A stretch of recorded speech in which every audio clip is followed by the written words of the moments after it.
Hello guys, welcome everybody to Mando Monday. This is the series where you guys ask the questions and I, of course, answer them. This can be to do with anything related to Counter-Strike Global Offensive, CSGO investing, or any future update related one, if that's Source 2, an operation, or something currently like the Rio Major. Now, if you guys have a question for next week's video, make sure you leave it down below, ask Mando, and then ask your question. And it doesn't have to be on Mando Monday either. It can be on any video you want, and the question can be also about anything you desire. Now, for this week's video, there are quite a few juicy questions, and probably the most diverse questions for CSGO that we've seen in quite some time, which I'm actually very excited about. We'll be talking about price increases, when things might decrease, a possible operation, my thoughts on the current market, my favorite skins, and some underrated CSGO investments. Now, if you guys are new to the channel, make sure you hit that like button and of course subscribe. And here's a quick word from our video sponsor, Skins Monkey. Now, today's video sponsor is, of course, Skins Monkey. Skins Monkey is currently the easiest and also fastest way you can buy, but most importantly, trade your CSGO skins. All you have to do is make sure you have your trade link, and on your first trade, if you have a leftover balance, it goes towards your current balance that can be used the next time you end up trading skins. It has 3 ways you can inspect, but most importantly has a very in-depth inspect feature that you can see corners on a karambit, for an example, that you can't really see otherwise unless you have the item in-game. If you end up topping up your balance, make sure to use promo code MANDO to get up to a 35% deposit bonus and a free $5 on the first trade. Now, our first question up here is from Sheev, and he says, will prices go down in December?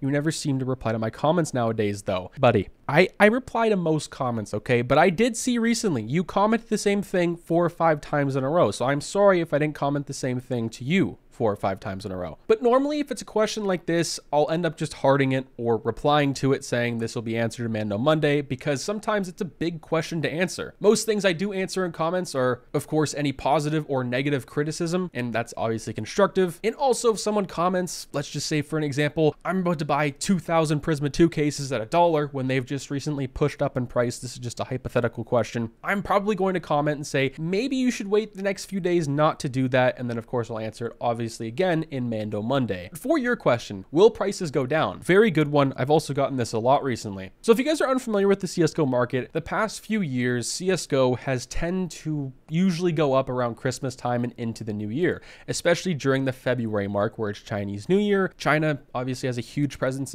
inside of Counter-Strike. They buy and sell a lot of items. They're a huge population when it comes to things going up and down. But as it goes for this year, I'm not so sure. You know, I have a whole video coming on this very soon where I'm going to be talking about the next big price crash that will possibly happen. And most streamers and YouTubers, if you ask them, everyone's always telling you to invest during the next operation because prices are bound to go down. But what if they don't? Right? Because CSGO investors and CSGO players have gotten very, very intelligent this past little while, and also started to see patterns, especially on the market. And with how many people are playing the game recently with nothing going on, there's no operation, there's a major going on, yes, but there's not much going on. And with that, that's very dangerous for CSGO investments. In a good way, of course, they're going to keep going up. So for the next operation, if things are still in very big demand as they have been the last little while, what's making people think they're going to go down in price? Just based off of patterns? I'm not so sure. But all good things have to come to an end though, but I'm expecting some sort of price crash and decrease in the next little while. If it's not by a whole bunch, then by a little bit. And when it does happen, it might not happen to everything that everyone is thinking. Like cases, I don't really see going down a whole lot, especially the most unboxed ones.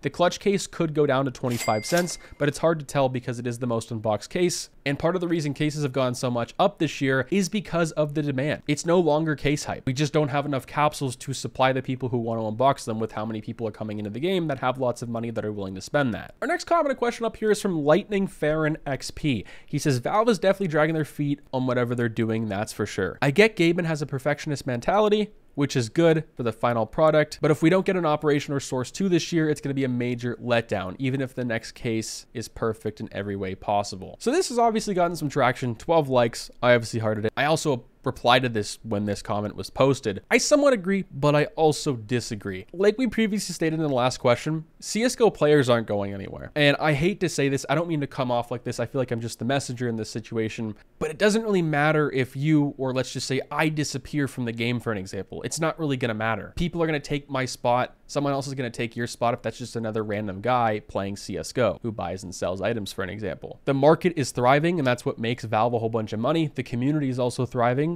With the Rio Major pulling in millions before the championship bracket, that's absolutely crazy. And that's telling Valve it's confusing them in a way as well. If they put out something new, people aren't going to like it and it might push people away. But obviously that's probably not going to happen. Some recent tweets, some data mines, and some leaks from Gabe Follower regarding Source 2 is that Mirage is 100% done for it, which is pretty good. Now they have to work on Dust 2 and a bunch of other stuff, and that just tells me right there that they're not ready for it. And there's a bunch of reasons why I don't think it's coming soon. I've talked about that in a bunch of other videos if you guys want to go check them out. But I do think it's going to be soon. And as it goes for an operation, we really don't know. If things are thriving, I'm not sure if they're going to want to put out something, because if people are enjoying everything right now, they're going to want to save that for when people aren't, if that makes any sense as well. And think of it this way as well. If we don't get something this year, like you said, Gaben is a perfectionist. They're going to want to make things perfect. And with more time working on things, it's going to be even better. I can't tell you how many times there's new games coming out every single year. For example, the new Call of Duty Modern Warfare 2. I actually really like the game. Pretty good. It's very similar to Modern Warfare 2 back in the day. But since it was rushed so quickly to get released and just pushed out to the public, the game crashes 24/7. There's so many problems with it that people aren't discussing. And that's what would happen with an operation. Wouldn't be crashing, for an example. You'd have things that would happen similar to Riptide, where you have skins that come out that make no sense, people unboxing souvenirs before souvenirs are even revealed for that next upcoming major, skins that don't load, the Steam market breaks, etc. So think of it in a positive way if you can. Our next question up here is from Stealthy Sauce, and he says, ask Mando, why the hell does no one talk about the shadow case? It's very simple. No one likes it. They're just garbage knives, essentially. No one likes the butt plugs inside of CS, which is sad. I get there's a small population that do, but for the majority of people, they don't. That's the reason the price is so low, and that's why this case is so low in price as well. They also don't hold the chroma finishes on them, which also kind of sucks. This case, though, might be an opportunity very similar to the Wildfire in multiple different ways. The main one being it has two really good reds. The Wildfire case has the fuel injector, which is a red. The Shadow case obviously has the USPS kill confirmed, which also is a red. The Wildfire and the fuel injector this past year has gone up like crazy. The kill confirmed, not so much, because that is a pistol. You don't play with it as much as you do with a rifle, for an example, in game. But I do think because of it has that, it has potential to go up quite a bit. But I think it's going to take a little while before that does. It's going to be slowly but surely, very similar to how the Wildfire case came out. And you also got to think of it as an unboxer, right? If you're going to unbox that case, what's the point of not spending maybe an extra 5 or 10 cents to try and get the clutch case, or a Chroma 3 for an example, or a Chroma 2, right? Your return if you get a gold is so much better rather than if you unbox a Shadow Daggers case. The best knife you can get is $300. Bowie knife, it's like 400 plus more. So the ROI is not great. That's another point right there. But they have a decent future in my personal opinion. Our next question up here is from Nathan. Very interesting, and I think it's also a very important one. He says, ask Mando, do you think there will ever be a Butterfly Knife 2 case? If not, there will be a possibility that there will be a budget butterfly like the Talon knife sometimes is referred to. So very good question. I like this quite a bit. It's very interesting, very unique. Haven't received anything like it in the past. So congratulations to you, Nathan. So I think it is very possible. I think the next generation of knives inside of CSGO is probably a little ways away though. I think before we get any new knives, I think we're most likely going to get new finishes, or at least different finishes on current knives. The reason behind this is because when CSGO added the new knives in 2018, surprisingly enough, people did not like them. That's why the past year, the newer knives inside of CSGO have been some of the best investments we've seen in quite some time, especially for knives. They've gotten more increasingly popular because the older ones are becoming too expensive. People are also figuring that they're not the worst things in the world. The Ursus and Survival were not popular really at all until this past year. Same with the Talon, of course. But I do think a budget butterfly knife is very possible in the future. Now, what that could look like, I'm not so sure. What the animation would look like, I'm not so sure. Just that itself, I think, is very likely to happen. I think it'll be very frowned upon at the beginning when it first comes out, because people are gonna be like, oh, the butterfly is so, gee, it's so much better because it's just so much more money. But realistically, if that was the first knife, people would just like that more because it's worth more. And that's just how the CS community is overall. If something's worth more money, and of course it's a lot older, people are gonna go rather with that option than something that's cheaper, that maybe looks a lot better, that is a little newer. But I think it's very, very likely, especially more than a Butterfly Knife 2 case. I just don't think that's really probably going to ever happen again, mainly because it was an operation case. And whenever something happens with finishes, for an example, if we got gamma finishes on the newer knives, those would all be in one case rather than having, let's just say, the Talon knife have all the gamma finishes, right? They don't really do that much anymore, just to have some more diversity for people that want to unbox it. Now, something very interesting I'm not seeing being done in the community whatsoever, that being YouTube, Twitter, Reddit, is having new or current knives inside of CS with different knife finishes, or of course with different weapon skins that are currently in the game, that being the print stream. This guy Gregory, he makes some really cool, interesting videos with different knife and glove combos. But most importantly, he made a video, I think it was a year ago, 2 years ago now, when the print stream first came out. and he has the effects for the print stream on here. And this just looks absolutely unbelievable. This looks really, really cool. Like, all of these look interesting. I've seen a couple of these before, but the butterfly print stream I think looks really nice. You know, the butterfly, for some people, it's a cool animation, but it's not their favorite knife, and it just looks nice. Wow. This is the M9. It looks super clean, and that it kind of has its own fade, right? And that's what I like about the print stream, and that's what I think people want on knives, is the print stream for that exact reason. It takes that, and it just makes it really, really cool. The Ursus, it has a black handle instead of that gray one, kind of similar to the Crimson Web and whatnot. That's what also I like about it very much. It looks very clean on there. I could see this going up a lot in price because of people wanting something like this.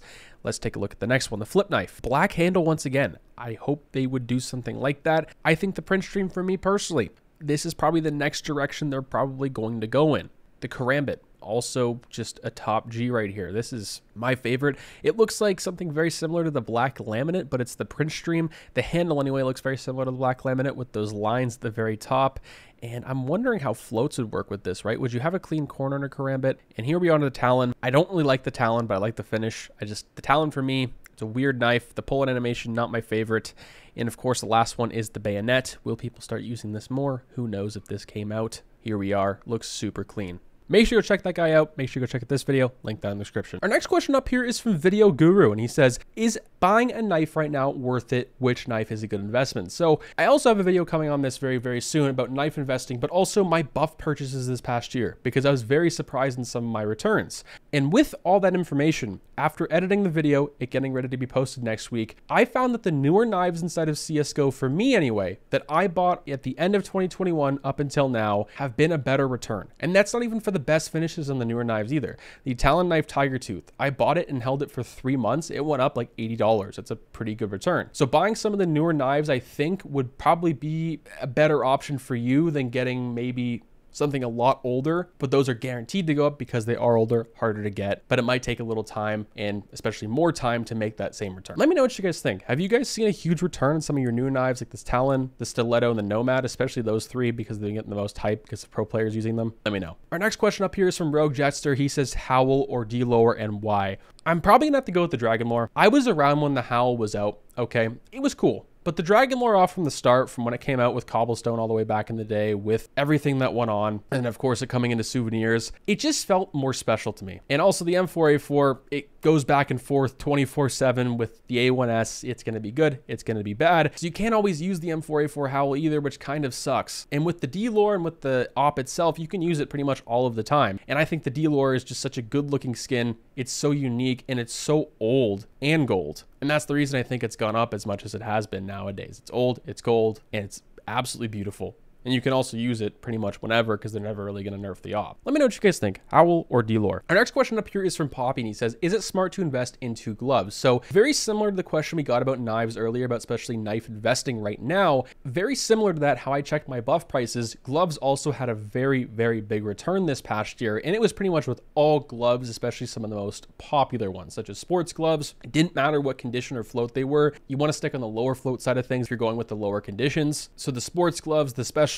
gloves, those are probably the ones you want to go with the most. Those are the best returns, and the only returns I've seen, because I haven't bought any others this past year. But I would say so. If you're playing the game, a lot of people like to and would rather spend their money on gloves, knives, and a play skins investment loadout than having cases in their inventory sit there for a year, because that's not really any fun, especially if you're playing on a daily basis. You know, the money you're missing out on isn't anything crazy, and you'll have a lot more fun, I think, with something like this, in my personal opinion. And then over time with that, maybe over a year, you sell your profit anyway that you've made. You put the profit you made into cases, you buy back something else. So hopefully you guys enjoyed today's episode of Mando Monday. That pretty much wraps it up. It was quite a juicy episode, some very diverse questions. Hopefully you guys enjoyed. Make sure to leave some banger questions like this for next week. And just a reminder, the 75% off sale for Rio is going to be coming pretty soon. So don't be buying any of those stickers. Don't be buying any of those capsules. The storage units, we're unsure if those are going to go 75% off. Now, if you want something for a collector's item or a piece, those might not be the worst thing to pick up as well, meaning they're not tradable, obviously, but it'll be something cool to have in your inventory, very similar to a genuine coin. Maybe.